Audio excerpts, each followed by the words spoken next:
It's my nerd world, and welcome to it, a Star Wars podcast, and I'm your host, Jon Justice. On the show this week, some amazing news just dropped.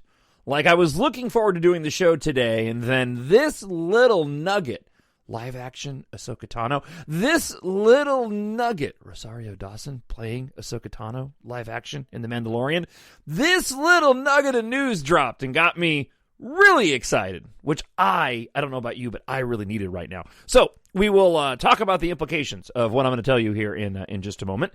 Also, Sith Royal Guard revealed in this week's Star Wars show on YouTube. I'll explain why this is a big deal for this Star Wars fan. We'll talk a little bit about the Rise of Skywalker documentary, and then we're going to get into your listener feedback this week. So let's not waste any more time and get right to this week's show. It's an instinct. A feeling. The Force brought us together.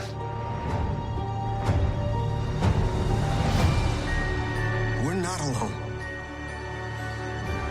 Good people will fight if we lead them. People keep telling me they know me. No one does. But I do.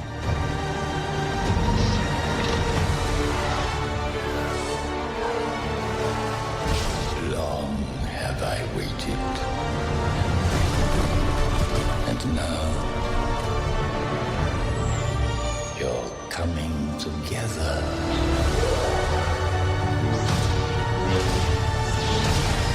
Is your undoing.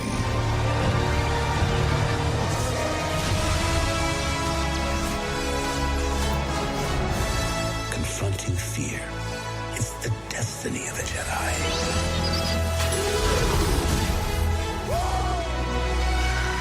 Your destiny.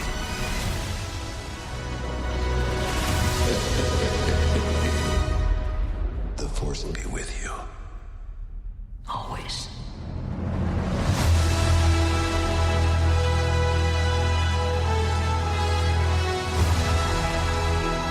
My nerd world. You know what? I don't care what your feelings are about the Rise of Skywalker.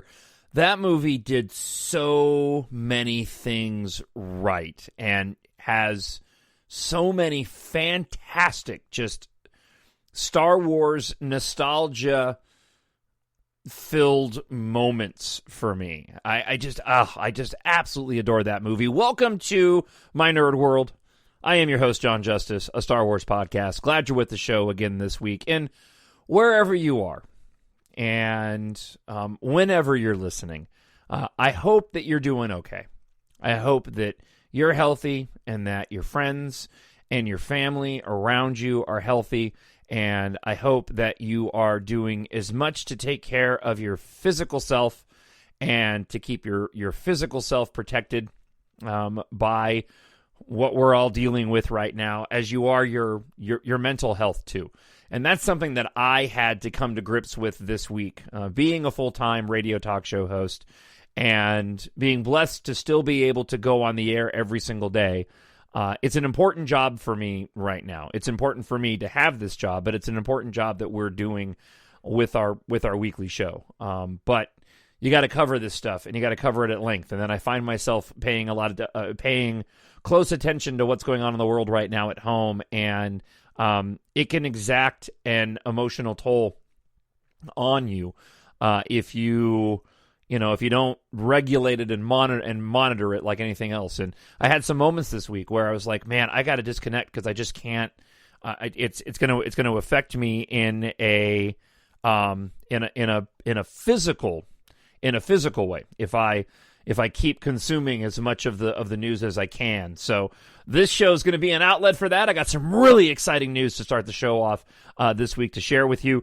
Plus, we'll get into a little bit of the Rise of Skywalker, something really exciting for me. We finally got a good look at the Sith Royal Guard. I want to talk about that. Plus, the Rise of Skywalker documentary. I've watched all the extra 3 hours of extra features from the Rise of Skywalker. Just fantastic stuff. And then we'll dive into your listener feedback, as I mentioned earlier this week. And again, just because of everything going on right now, and for my own well-being, I'm bringing the show back to just one show a week, and then at some point down the line, I'll split it back up to listener feedback and the main show again. But I need to make sure that I've got enough time to just completely disconnect and have my own free time on the weekend. So I'm just going to end up doing just one Star Wars show a week. I will be starting a self-publishing podcast, and that will be available every single week as well. I'm going to shelve the Depeche Mode podcast for a little bit. I just finished my chronological look back at all of the past Depeche Mode albums, and I just wrapped up with Spirit last week, so I'm going to put that show on a bit of a hold and focus a little bit on my book writing and basically answering questions about the self-publishing world. So be looking for that on your podcast feed as well.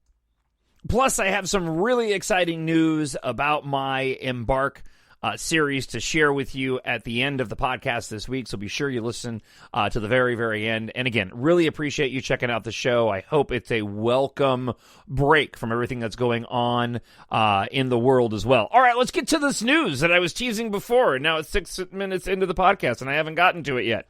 The hyperdrive is leaking. That's right, it's a leak. And if you didn't hear, the hyperdrive is leaking. It's leaking all over you. It's all over me. I have hyperdrive fluid all over me right now. I'm just nothing but a big old mess. The cool thing is, it acts kind of like a hand sanitizer. So I don't got to worry about. I'm avoiding saying the word. Can I mention this? It's super hot right now in my office here. I got to take off my. I'm wearing an Empire Strikes Back. Wearing an Empire Strikes Back hoodie right now. All right. All right, hold on a second here. Sorry. I could pause the podcast, but what fun is that? We'll do it like it's live. Or something like that. All right, I actually did have to pause it there for a moment. What a professional podcast, right? It's been a crazy week. It just has been. And it's going to be a crazy couple of months. I'm avoiding saying the word. So if you've heard me dance around the issue at hand, and because I don't know what the case is, I've been avoiding saying the CV word, right? And everything else we're dealing with, because stupid YouTube, limited my ads. And I think it's because I put it in the title of last week's show, and they said it wasn't friendly for advertisers. So I'm trying to make sure that I don't get dinged on this whole thing. So if you see me dancing around the issue that we're all faced with right now, because it's a global one, that's the reason why. All right, so like I said, the hyperdrive is leaking. And I got fluid all over me. This is rad, and I'm super excited. This comes from slashfilm.com. Peter Serretta is a very reputable source on this. But this is what it reads. We have exclusively learned that Rosario Dawson will appear in The Mandalorian Season 2 and are excited to report that she will be playing fan favorite character previously only seen in Star Wars animated productions. That's right. Dawson will be playing a live-action version of Ahsoka Tano, Anakin Skywalker's Jedi Padawan apprentice who appeared in Star Wars The Clone Wars and in Star Wars Rebels. The hyperdrive is leaking. This would be the character's first appearance in live action. Now, I know for a lot of you, you're going to be excited like I'm excited. Okay, I'm excited on a number of different levels. All right, so let's get to the obvious one, and then I'm going to get to the not so obvious levels of the reason why I'm excited. So, continuing with this story, this is what Slashfilm has to say. Dave Filoni, the creator of Ahsoka in the animated form, is a writer and producer and director on The Mandalorian. He made his live-action directorial debut, helming multiple episodes of the first season. We saw a couple weeks back that Dave Filoni had returned as a director for the second season. We have also confirmed that Dawson's casting, with two independent sources. We reached out to Lucasfilm for a statement from the company or Dave Filoni, but received no response. Okay. We have been chasing this scoop for a month now and have reached out to Rosario's reps, and they have also not responded.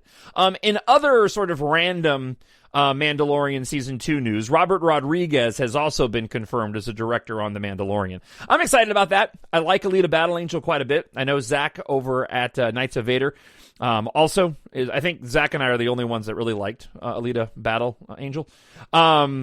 But that, I'm sure that's going to excite him because I really like that movie. But again, when it comes to the directors on The Mandalorian, it's different it's different in my opinion than sort of casting of directors on a live action movie, right? Because there's a lot more creative control. This is being written by Jon Favreau, and I think there's a bit of a box they have to paint in. That's not to say that the Mandalorian episodes haven't differed depending on director.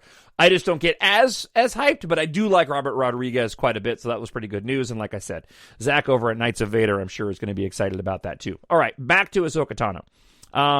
This is a fan casting dream come true, and this is the reason why. In 2017, a fan tweeted at Rosario Dawson asking her to appear in a Star Wars movie as Ahsoka, and the actress responded, yes please, #Ahsoka lives.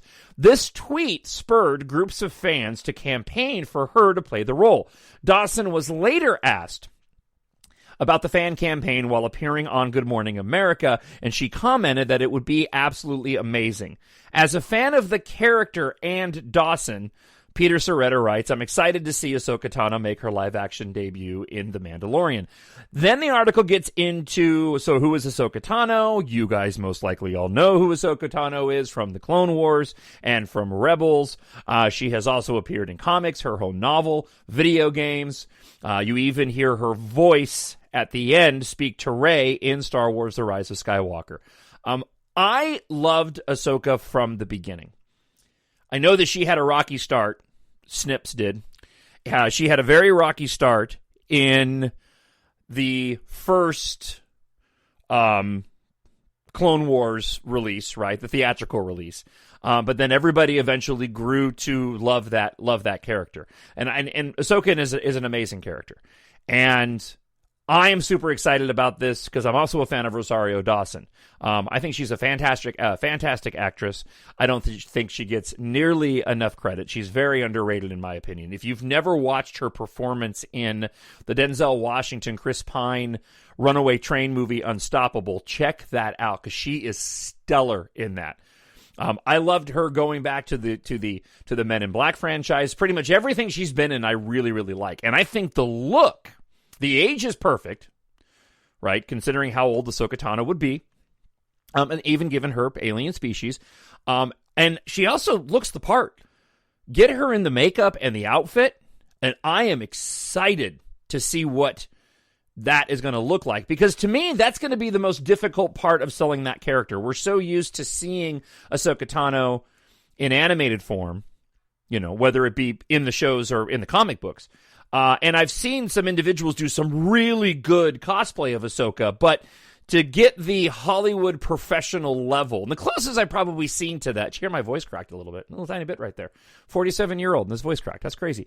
To see Ashley Eckstein has cosplayed at her as Ahsoka Tano before. Obviously, she does the voice of Ahsoka Tano on the cartoon, and I thought I still think that hers has been the best live action version that we've seen, right, of somebody. And I'm pretty sure she had Hollywood caliber individuals that were handling the makeup. But to see what that character looks like in live action form being portrayed by Rosario Dawson is really rad. And I like the idea of what Disney is potentially doing with this. And I'm going to get into a little bit more of that line of thinking in a moment, because that really gets to the other part of why I'm excited about this particular casting and what it might mean.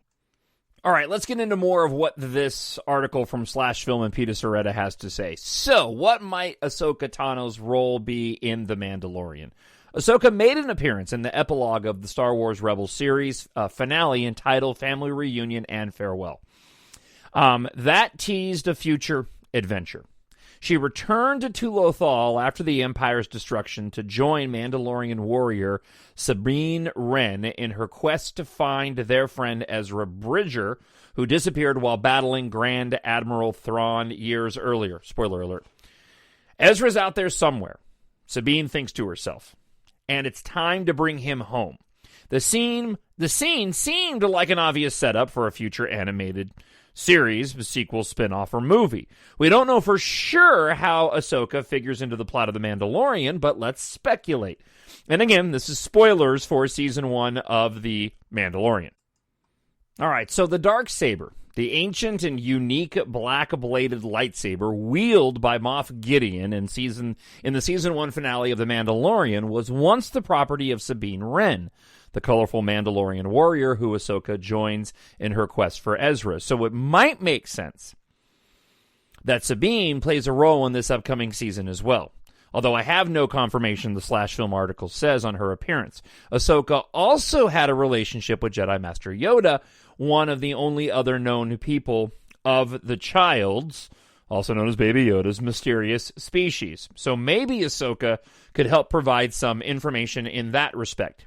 Going deeper down the well of speculation, last month, during Walt Disney Company's fiscal first quarter 2020 financial results conference call, then CEO Bob Iger mentioned that Mandalorian Season 2 coming in October, and then more coming from The Mandalorian thereafter, including the possibility of infusing it with more characters and the possibility of taking those characters in their own direction in terms of the series. If that Rebels epilogue is set somewhere within the timeline as The Mandalorian, as it appears, perhaps Ahsoka's appearance in Season 2 is a setup for a live-action Disney Plus spin-off series or movie. Okay, so one more quick item of note, and then we're going to kind of zero in on that last little comment there, because that's where I start to get excited. Going over to Reddit and looking at some of the comments, a couple of commenters zeroed in on this very subject of what they were covering, talking about that ending sequence of Rebels and her embarking on a mission with Sabine. A pretty important Mandalorian, right, being Sabine Wren. She's House Vizsla. Somebody else said Sabine was one of the last people we saw interacting with the Darksaber, so she definitely knows about it, and she probably knows what happened to Bo-Katan. Somebody else wrote, oh yeah, it's all coming together. Okay, so, why am I excited about this beyond the possibility? Okay, so a couple of different things.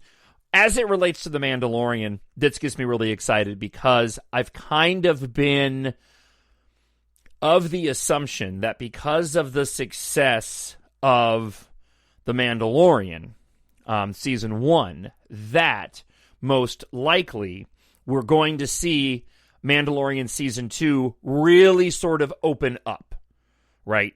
Not just in terms of budget, because Mandalorian Season 1 was such a huge success, but also in terms of scope.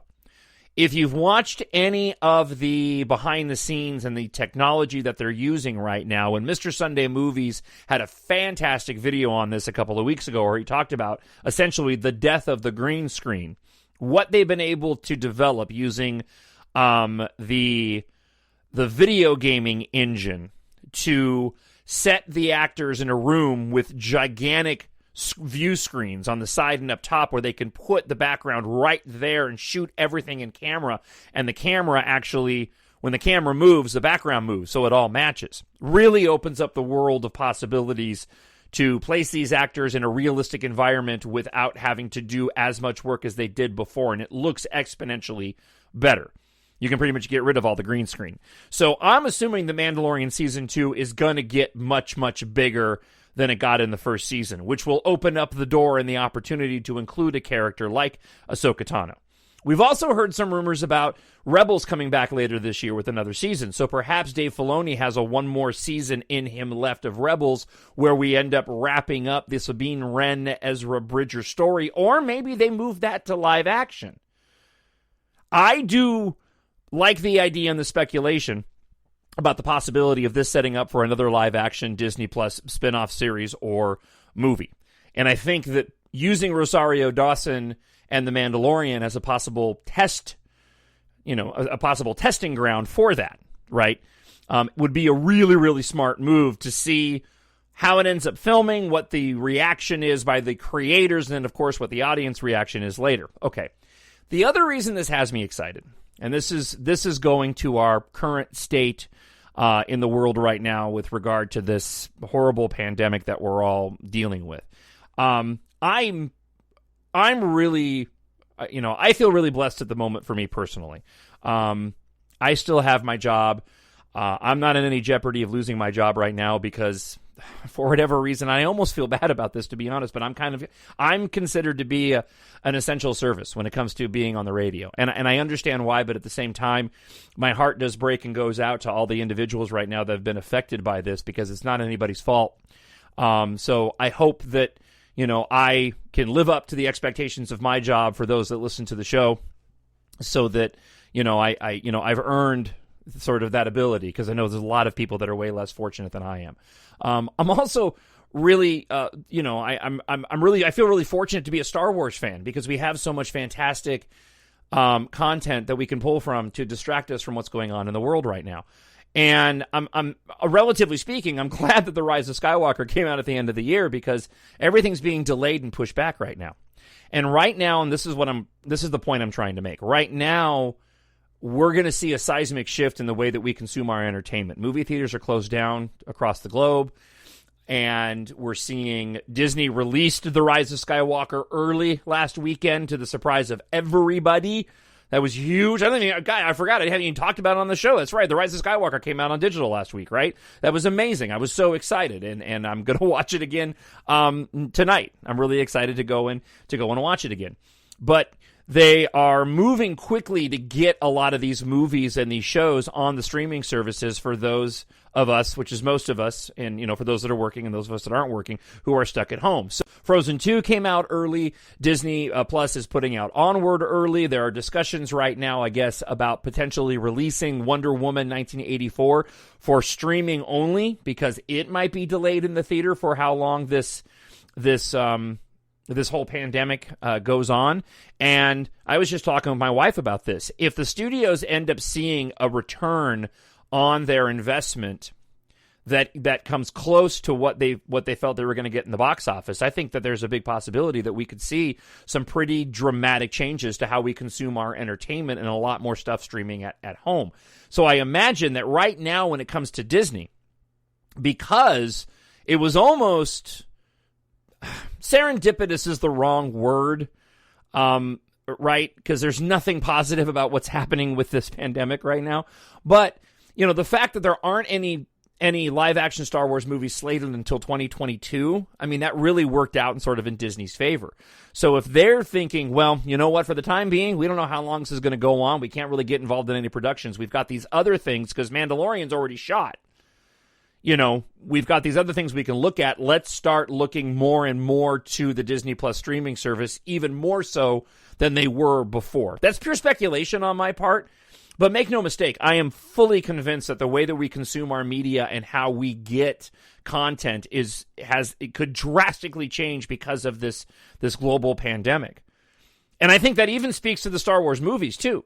If studios end up seeing a return, like a whole bunch of movies are being released that were supposed to be out in theaters are coming out for digital downloads and streaming for 48 hours. And again, if the studios find success in Invisible Man or Bloodshot or you name it, then I think that you'll see Disney Plus perhaps move forward with putting a feature Star Wars movie on the Disney Plus streaming app, especially considering that Bob Iger has basically stepped down and will be retiring at the end of next year, and we have the other Bob who's now taken over.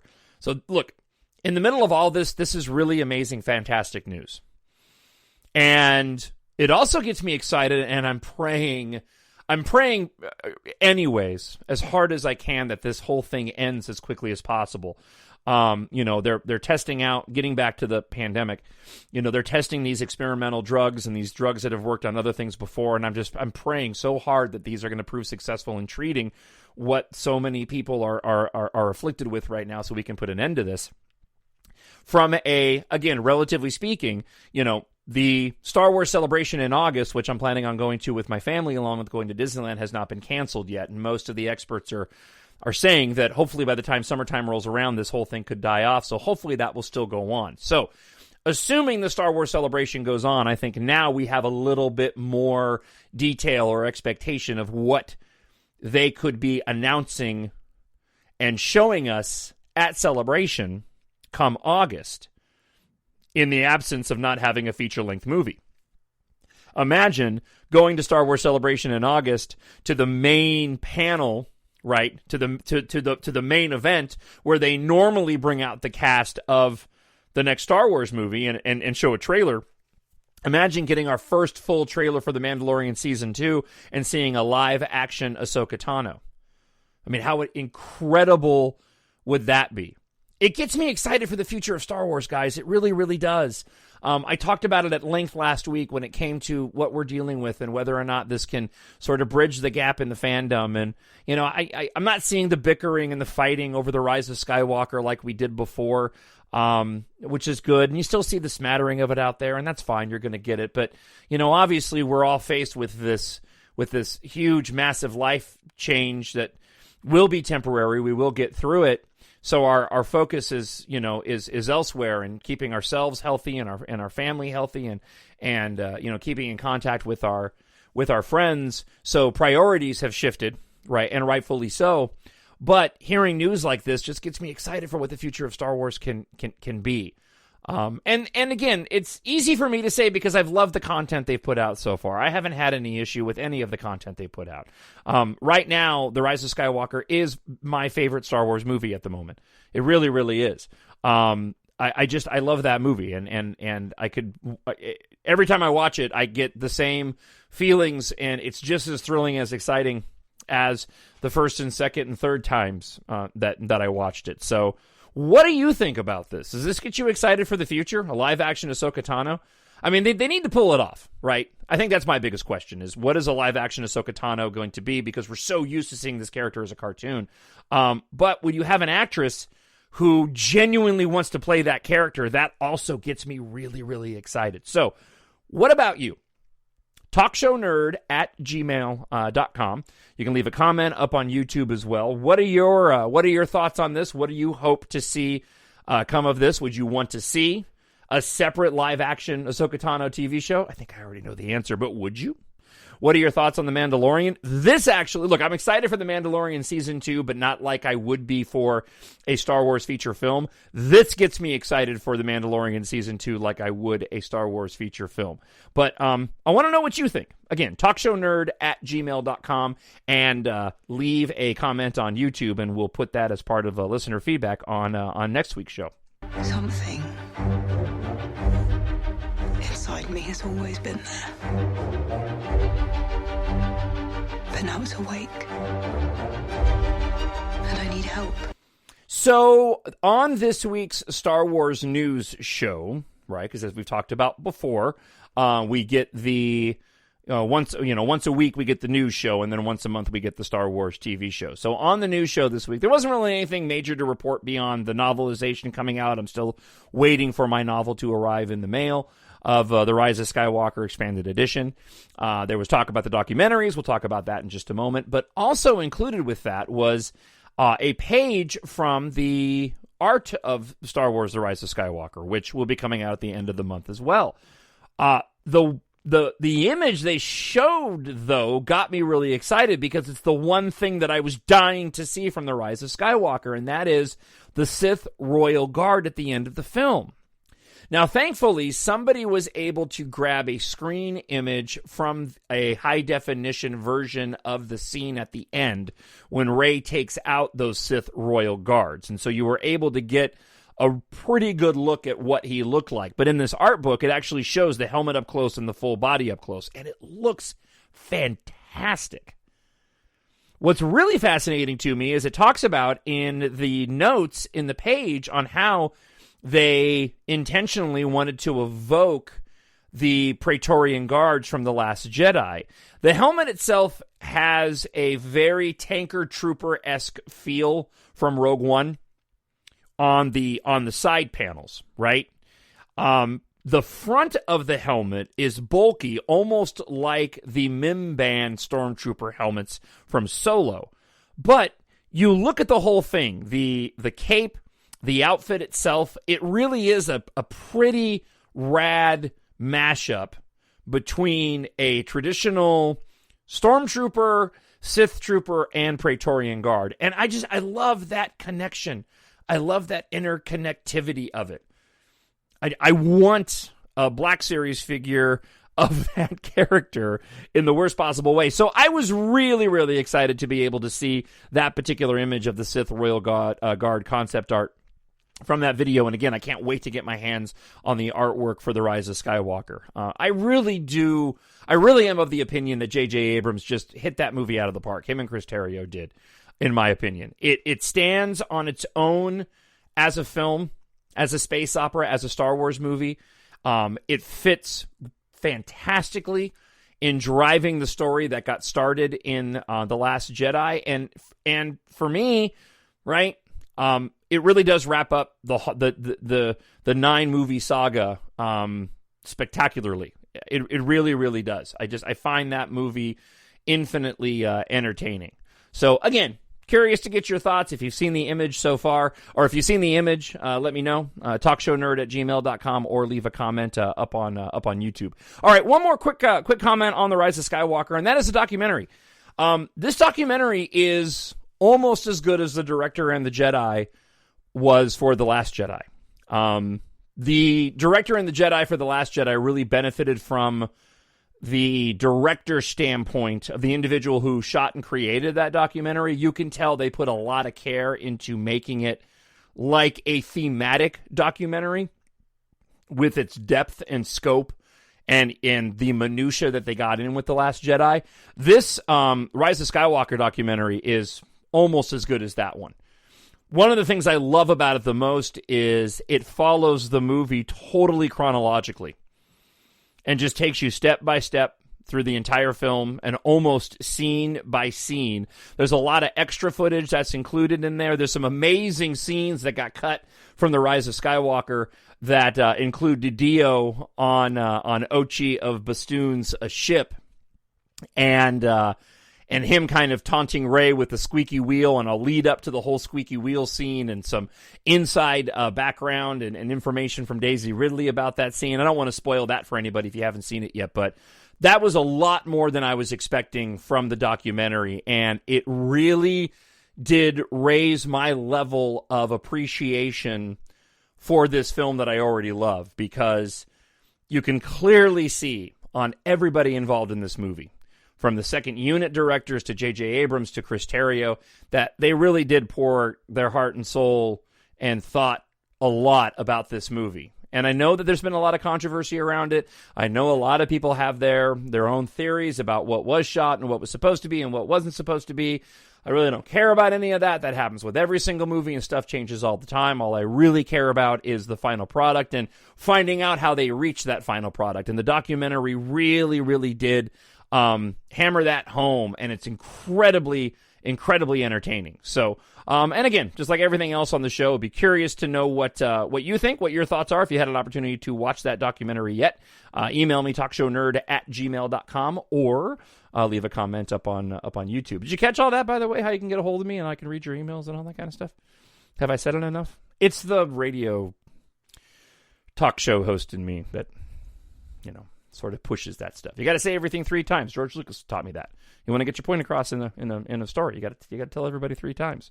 I take that to heart when I write my EMBARK stories. I need someone to show me my place in all this. All right, let's get into your listener feedback this week, and we'll start off with Craig, who emails this. Because I have no sports to watch, I was watching The Phantom Menace last night. It occurred to me, is Natalie Portman ever dressed in the Queen garb, or is that always Keira Knightley? I noticed this because when the movie first came out, the review in the Star Tribune, that's our local paper here, it's not very good, said that, I'm being nice by saying it's not very good, because it's worse than that. The Star Tribune said that Natalie Portman was so burdened by her costume that you never get to see her acting skills, which is bonk.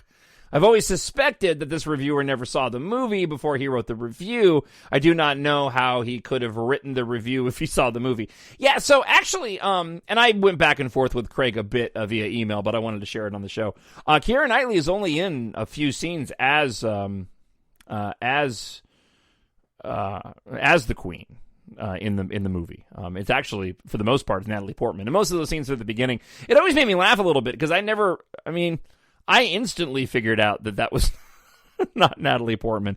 I suppose for the casual fan, and we talk about that often on the show, the casual fan who may not be familiar with Natalie Portman, I was from the professional prior to the Phantom Menace. But I suppose for those that weren't familiar with Natalie Portman, that they would have been confused not paying that close of attention inside of the Queen makeup. But there's only a couple of shots in the beginning of the film where it's Keira Knightley. And then I guess at the end, too, when they go back to Naboo.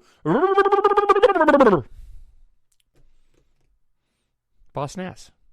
Right? Here, I'll take my headphones off. I'll do it again. Misa like this. Maybe we start being friends. I'm totally healthy, by the way. Can I just say that up front? I actually am. There's nothing. This is just me. I haven't been drinking or anything. That's I don't need to be doing that right now. Anyways, thank you, Craig, for the email. I've been kicking around the idea of actually doing another movie marathon like I did for the lead up of the Rise of Skywalker, considering that I was tracking how many weeks we're going to have to endure all this nonsense, and I go, well, if I include a Star Wars movie every week, then by the time I get to the Rise of Skywalker, maybe there'll be a sense of normalcy in the world. I probably won't, because I'm probably wrong, unfortunately, about that, and I don't want to be disappointed when the Rise of Skywalker comes around and everybody is still under no shelter rules, right? All right. So, Brian Martin, friend of the show, asked this. Why do you think Rey choosing the name Skywalker works, even though she didn't know Luke or Leia for very long? Wouldn't it have been better if she simply said just Rey? I don't personally believe so. I think that J.J. Abrams and Chris Terrio took... It's weird, because they took a part of what Rian Johnson did and made something of it, and then they kind of took a part of what Rian Johnson did, the same thing, and then didn't use it. So, in The Last Jedi, Rian Johnson, when Luke was giving Rey her training, was very keen, to talk about, it's vanity for the Jedi to think they're the only ones who can tap into the Force. It's inside everybody, right? You just have to be able to tap into it, and I'm of the opinion, my headcanon is, yeah, that's true, but some people are stronger with it than others, right? Depending on, it's like a skill, like anything. Okay, so in The Rise of Skywalker, spoiler alert, she ends up being a Palpatine, so that kind of diminishes the impact of the Force is in everybody, and we talked about this a little bit on last week's show. It still is the case, but it certainly doesn't end up being the case for Rey. She's strong in the Force because of her bloodline. Now, they did take that, in my opinion, and do a good job by injecting the ambiguity of Finn being Force sensitive, and I think we've sort of come to the conclusion that he is Force sensitive. They're pretty on the nose about it, without being direct in The Rise of Skywalker. But the other part to that aspect too, when it comes to what Rian Johnson did, is that Rian Johnson all along was like, he wanted Rey to face the hardest challenge, and in his mind, the hardest challenge would be Rey finding out that she's a nobody. Nobody really gets into this. I haven't heard anybody talk about it. This is my opinion. And that still rings very true for The Rise of Skywalker, even though she becomes a Palpatine. Why does it ring true? It rings true for two reasons, and one has to specifically do with what Brian Martin asked. It rings true from the standpoint of Rey reached the level that she reached in The Rise of Skywalker, that we see her at the beginning training still with Leia. She reached that thinking that she still was a nobody. She was drawing her strength from herself and not with the mentality of, I come from a strong bloodline. So she's already like at peak Jedi by the time it's revealed by Kylo Ren that she is a Palpatine. Okay, so that certainly, in my opinion, harkens back to The Last Jedi, and she was only able to get to be that powerful Jedi because she took to heart what Luke said. In that, you're right, it doesn't really matter, where you came from. You have to face that and become your own person. Okay, so that by the end of the film, it also resonates because she takes the name of Skywalker, abandoning Palpatine, and in a sense saying, it doesn't matter that I came from that person. I'm going to be this person now. I am aligned with the individuals who taught me. I was taught by Luke Skywalker. I was taught, even though it was short, I was taught by Leia for a year. My parents are dead. My grandfather ended up killing them. I don't have a last name, and I'm not taking Palpatine. I'm going to reject Palpatine, and I'm going to take Skywalker. And I think it's beautiful. I love the messaging. I love what it does. I know that it, in a lot of people's minds, changes some things, but for me, I'm fine with that because it all works in my opinion, and I hope that answers your question, Brian. A friend of the show, Miranda, writes this: I hope you're doing well. I am doing well, Miranda. I feel healthy, and my family feels healthy, and we're doing all of our parts to, we're doing everything we can to keep it that way, and and just praying every day, praying for our family and praying for our friends, and praying for everybody right now that we all get through this soon. All right, Jen G writes this: I wanted to wait a bit to comment and see The Rise of Skywalker again once it was released this week, and luckily it was released early. Yeah, it was. As I stated before, with only a description of the bonus features, I was not thrilled. But again, after seeing what we got, I was satisfied. I loved the old mixed with the new. Some thoughts after my second viewing of The Rise of Skywalker. I think I'm on 20 right now. I think. Anyway, we all got to start somewhere. Babu Frick is just adorable. I didn't really latch on to him in the first viewing because there was so much going on, but his exchange with C-3PO on introductions was too cute. By the way, C-3PO's humor is still on point. The scene when they go down into the sand pit, is this the afterlife? Are we allowed here? It still cracks me up every time. That was a really horrible attempt at a British accent, by the way. So is Dio's human counterpart Finn. Finn wanting introductions caught my attention. Okay. Why do I feel this tension between Poe and Rey still on my second viewing? It reads to me like Han and Leia, still a Reylo always. Yeah, that's interesting. I didn't get that vibe, but I really do think that J.J. Abrams wanted to play up that those two had been on adventures together and had developed a relationship over the past year. That's the vibe that I got. I just adore Rey in The Rise of Skywalker. Her character across the board and the different ranges that Daisy Ridley gives in it, she just makes that movie, man. Every time she's on screen, she just shines. Still, the best part of the movie for me was Ben versus the Knights of Ren. But now, Reylo's battle on the Death Star wreckage is creeping up there. Yeah, it really is fantastic. And I love the behind-the-scenes of making the battle happen. Yeah, right? It was great. I'm going to say this after watching the documentary. It takes a lot to process. It takes a lot of thought process making a movie. We armchair quarterbacks can rant about holes and things making no sense, but as I've seen, it's nowhere near an easy process to make films, especially of this scale. Still loving Rey force-throwing Finn back while Reylo has their conversation, doing that thing with my fingers. I'm sure I'll have more thoughts as things are opened up to me upon further viewings. Question, though, just how many different types of troopers are there? Great podcast as always. Jen G from YT. Yeah, as far as the troopers go, there's a lot. I wrote this down in my notes to talk about with the Sith Royal Guard, but I forgot. Somebody had made a comment that they had wished that from the beginning in The Force Awakens that it had been the Sith Eternal that was the dominant enemy. So instead of the First Order, you'd have the Sith Eternal being, what they were battling against. And I can totally see that argument, and because I think the Sith Eternal concept was pretty awesome.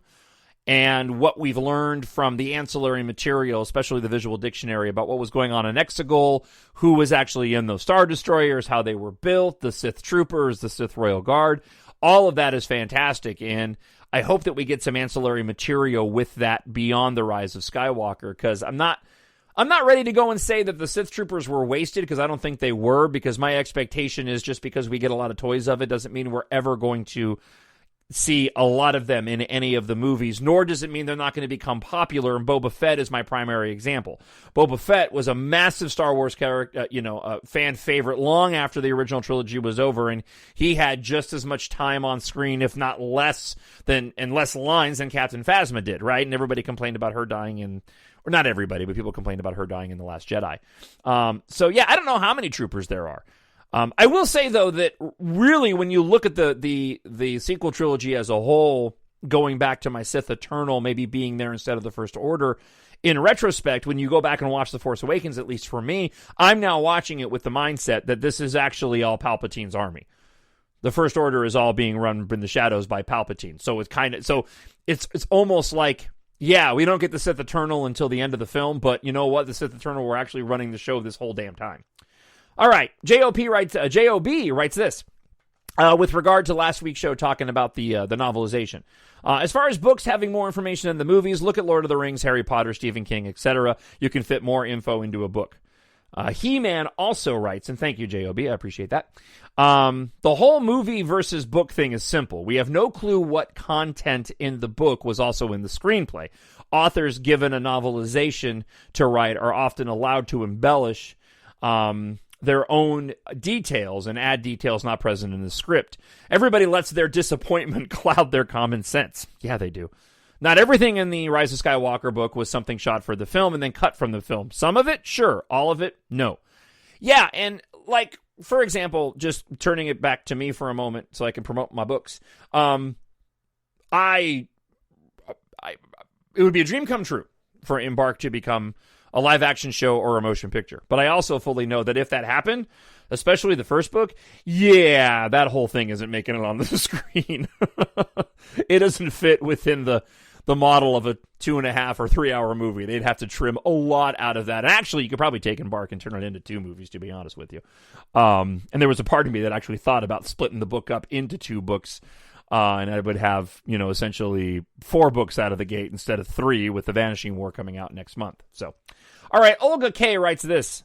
My only complaint of the soundtrack is the absence of 1, the theme of Rey training at the beginning, okay? And then 2, the theme of the Aki Aki at Pisana. Yeah, I was surprised they didn't include the Aki Aki Festival music in there either, but they also didn't include the Maz Kanata's castle music that Lin-Manuel Miranda did in the Force Awakens soundtrack.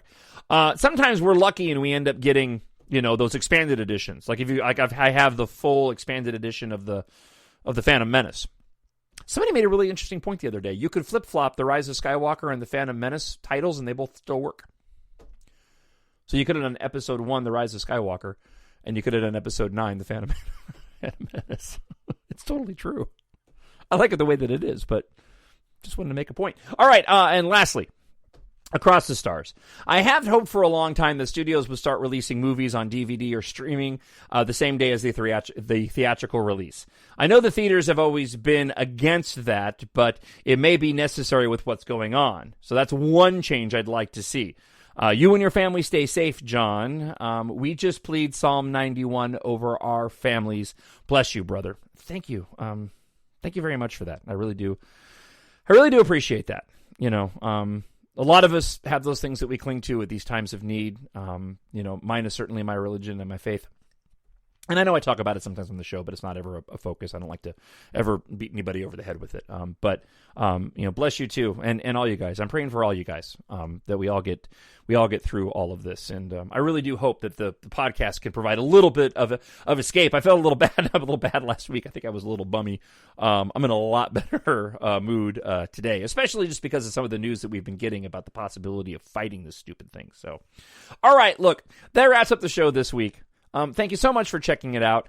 Before I go, let me just take a moment and share some pretty exciting news. And I know I've talked about this a little bit, but I can provide a little bit more detail now that I'm a little bit farther along than even I was last week.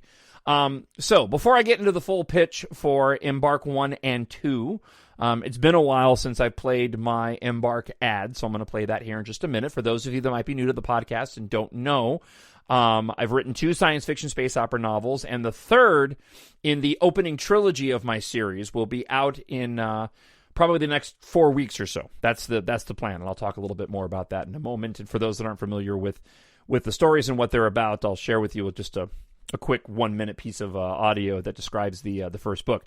But here's the deal. The Vanishing War, which is book 3 in the EMBARK. I'm calling it the Earth Trilogy since it starts off on Earth. This is the Earth Trilogy. So book 3, The Vanishing War, will be out sometime late April. Melinda my wife is on the tail end of her edit of the book. She knows me. She knows these characters. She did the first 2 books, and she's doing this third book. So she's going through and checking all the consistencies and making sure that that all the characters were treated correctly. Then I'll get it back. I'll do a quick read-through again, and then I send it off to the proofreader, and once I get it back from the proofreader, it's game on. The audiobook will be out a little bit later. I haven't started recording it yet. I'm waiting until I get the proofread back, and that's finished, and so there'll be a bit of a delay from the ebook and the paperback of The Vanishing War to the audiobook. But again, the paperback and ebook will be available sometime next month. The other exciting news is book 4 is almost done. So I'm going to have 2 more books in the EMBARK series out this year. I haven't settled on a release date for book 4 yet, nor am I going to let the title out yet. I may have mentioned it at some place. Somebody brought it up, and maybe I said it on a post show for the radio show, because somebody made a comment on Twitter, and I'm like, did I give the title out already? I didn't mean to. I'm not going to give it out here. But the 4th book is going to be a shorter book. I don't know how short yet, but it's definitely going to be shorter than Treasure in Darkness. That was about 90,000 words. I'd like to land on 50 at a bare minimum. Might be 60,000. But it's a standalone book, and it's going to differ from the first 3 books because it's written in first person. I'm super excited for The Vanishing War. Don't misunderstand. I was really thrilled when I was writing it. I was thrilled on the first read through. I love the way it turned out. It was a complicated book to figure out and to make sure I crafted a very cohesive and thrilling finale for this opening trilogy, and I'm confident that I pulled that off. And at least based off what the beta readers have said, they seemed to really enjoy it. So I'm really excited to get The Vanishing War out there. I am in the process of writing book 4, and guys, you guys are going to be in for a treat. You're in for a treat with both books, but what this standalone book has become, I'm really excited. I really, really am excited. So, here's the deal. If you haven't gone and picked up the books yet, you know my spiel. If you're the first time you're hearing it, head on over to Amazon.com right now. I make a joke constantly. Selling books is hard. It is hard. You can do Amazon ads, but you got to adhere to Amazon's algorithms, and sometimes they work and sometimes they don't. There is very little rhyme and reason, and you try to stay on top of it. So I try to get as much out of the podcasts and social networking as I can to promote the books. So if you haven't picked up the books yet and you have enjoyed this, because I always provide this for free, then support the show and go pick up a copy. It would just mean the world to me. The ebooks are currently at $4.99 and $3.99, and the paperbacks are both priced at about the lowest price I can price the paperbacks. Right now, go to Amazon.com and look for EMBARK and Jon Justice. You'll find the first 2 books there.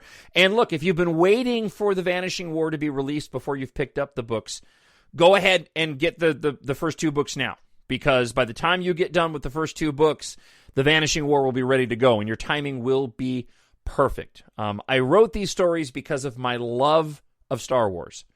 I wanted to see what it was like and challenge myself to write stories to write a story based off the inspiration that I received from George Lucas and Steven Spielberg and the science fiction films of my youth and today, and Ernie Klein of Ready Player One. And I really wanted to create my own universe and create my own thing. It has the adventure of Star Wars, but it's not a copy of Star Wars. It's got pop culture in there. It's got a lot of me in there and the stuff that I love. So for those that aren't familiar and haven't heard it, here is just a quick 1-minute ad telling you what the first book in the EMBARK Earth trilogy is all about. For Earth, the end is near. Only a reluctant hero and the girl he loves have the power to save humanity's future. It's the not-so-distant future, and car culture is replaced by air and space flight, made possible by 2 of Earth's largest corporations. Flight mechanic Taft Guardia spends his free time racing through the skies with his 3 best friends and the girl he longs to be with, headstrong Keith Amaro. With the planet on the brink of an industrial apocalypse, a powerful and ruthless corporate madman, Sint Argum, moves to exploit the disaster with his covertly created military. When Taft, Keitha, and their friends uncover a shocking secret, Sint Argum will stop at nothing to find them. Time on Earth is running out, but with the help of a ragtag group of young pilots, they'll fight for humanity's future and survival Among the Stars. My Nerd World. Yeah, it's the first book of the series. It's a lot of fun. It's in its second edition right now. I recently went through and trimmed a lot out of the front, combined a couple of chapters, added a prologue to get the book moving faster, and I'm really pleased with the way that it turned out. I actually finally just got my own hard copy of the second edition in the mail the other day. It's also available in audiobook, so ebook, paperback, and audiobook. And the first book in the series, takes us from Arizona to Atlanta to Yellowstone National Park, to the moon and back, and then to the stars. It really is just an epic adventure, and I couldn't have been happier with the way that turned out. And Treasure in Darkness continues the story, and it's crafted more like an Empire Strikes Back-esque middle chapter. It's a much more personal story. It's a condensed story. And then The Vanishing War is just what it is. It's war. And it's a really fantastic, in my opinion, because I wrote it and I can say it, combination of EMBARK and Treasure in Darkness. So support the show. Head on over to Amazon.com right now or mynerdworld.net. And you can link to Amazon.com from mynerdworld.net and pick up EMBARK Book 1 and EMBARK Book 2, Treasure in Darkness, an ebook, paperback, or audiobook. It really would mean the world to me. And this is really great reading for if you're stuck at home and you need something different, and you want to read about a different end of the world and a really fun adventure. And they're good for all ages. From their 70s to 80s all the way down to 12 and 13-year-olds have given me good reviews on this book. So if you're looking for something for your kids to read that's clean but fun scientific adventure, this book is perfect for them as well. And my 13-year-old and his 12-year-old buddy would certainly attest to that. They both love the books, as well as, again, those older folks too. All right, that's it. I'm going to go enjoy the rest of my weekend and hang out with my family and be safe. And I hope you will too. TalkShowNerd@gmail.com. Leave a comment up on YouTube. And I look forward to hearing from you this week. I really, really do.